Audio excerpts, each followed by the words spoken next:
బహుభాషా కోవిదుడు బహుముఖ ప్రజ్ఞాశీలి కవిశేఖర డాక్టర్ ఉమర్ అలీ షా 81వ వర్ధంతి కార్యక్రమం ఘనంగా జరిగింది. శుక్రవారం కాకినాడలో బోట్ క్లబ్ వద్ద శ్రీ విశ్వ విజ్ఞాన విద్య ఆధ్యాత్మిక పీఠం ఆధ్వర్యంలో ఘనంగా నిర్వహించారు. శుక్రవారం ఉదయం స్థానిక బోట్ క్లబ్ వద్ద శ్రీ విశ్వ విజ్ఞాన విద్య ఆధ్యాత్మిక పీఠం షష్ఠ పీఠాధిపతి కవిశేఖర డాక్టర్ ఉమర్ అలీ షా 81వ వర్ధంతి కార్యక్రమం వైభవంగా నిర్వహించడం జరిగింది. కార్యక్రమానికి ప్రస్తుత నవమ పీఠాధిపతి డాక్టర్ ఉమర్ అలీ షా, కాకినాడ పురపాలక సంఘ additional commissioner Shri K T Sudhakar ముఖ్య అతిథులుగాను, పీఠాధిపతి సోదరులు అహ్మద్ అలీ షా సభాధ్యక్షులుగా, కబీర్ షా, హుస్సేన్ షా, కవి శిరీష, తురగ సూర్యరావు, బలరామకృష్ణ మాస్టర్, ఏవివి సత్యనారాయణ, పీఠం కన్వీనర్ పేరూరి సూరిబాబు సభలో పాల్గొని ప్రసంగించారు. అలీషా తమ 16వ ఏటనే బ్రహ్మ విద్యా విలాసం అనే శతకాన్ని, మణిమాల అనే నాటకాన్ని రచించారని సభాధ్యక్షులు అహ్మద్ అలీ షా అన్నారు.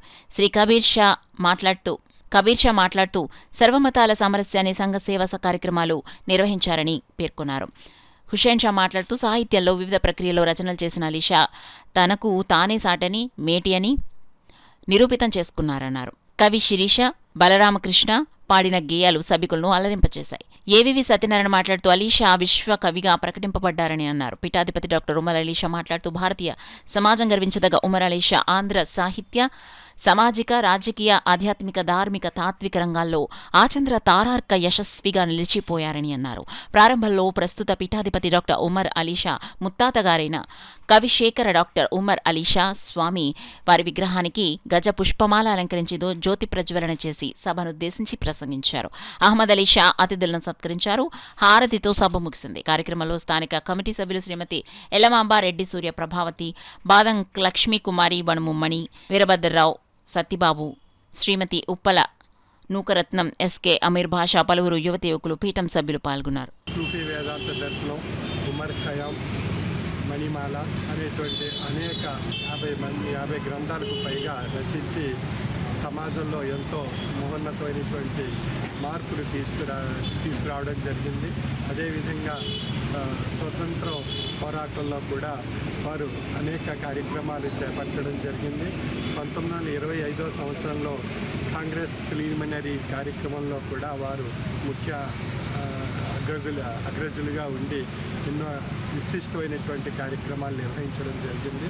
ఈ సందర్భంగా వారిని మనం స్మరించుకుంటూ వారు చేసినటువంటి సేవలు సమాజానికి, యువతకు చైతన్యపరచడానికి ఈ రోజున ఈ ప్రత్యేకమైనటువంటి కార్యక్రమం ద్వారా 81వ వర్ధంతి సందర్భంగా వారి యొక్క తాత్విక విధానం సమాజంలో అమలుపరిచి వారి యొక్క జీవన విధానాన్ని మనం ఆదర్శంగా తీసుకున్నట్లయితే మనలో కూడా ఎంతో మార్పు వచ్చి మనం కూడా ఒక చక్కని జీవన సంస్కారం అలవర్చుకోవడానికి అవకాశం ఉంటుంది. ఇటువంటి మహోన్నతమైనటువంటి వ్యక్తిత్వాన్ని ఈ రోజున స్మరించుకుంటూ ఆ పీఠాన్ని తత్వాన్ని మనం సమాజంలో విస్తరింపచేయాలని ఆకాంక్ష. సర్వే జన. అలాగే విశాఖపట్నంలోని స్వాతంత్ర దినోత్సవ సమరవీర సభల్లో వారు ఎన్నో సభల్లో వారు సభా సభ్యులుగా వారు ఉండడము, సభను వారు చెప్పడము, అందరూ వినడము, ఇలా ఎన్నో జరిగాయి.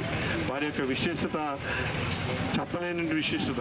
అంత భారతదేశానికి ఒక వ్యక్తిగా, ఒక స్వాతంత్ర సమరవీరుడుగా ఎంతో అందరూ ఒక శక్తితో, ఒక భక్తితో పోరాడితే ఆయన ఒక కలంతో వారి యొక్క శక్తిని భారతదేశానికి చూపించి, అలాగే అష్టమ పీఠాధిపతిగా మన పీఠానికి ఎన్నో రచనలు, ఎన్నో సందర్భాలలో వారు ఎన్నో కృషి చేసినటువంటి విషయాలు మన ముందున్నాయి. మరి వారి గురించి మనం ఎంతైనా చెప్పుకోవచ్చు.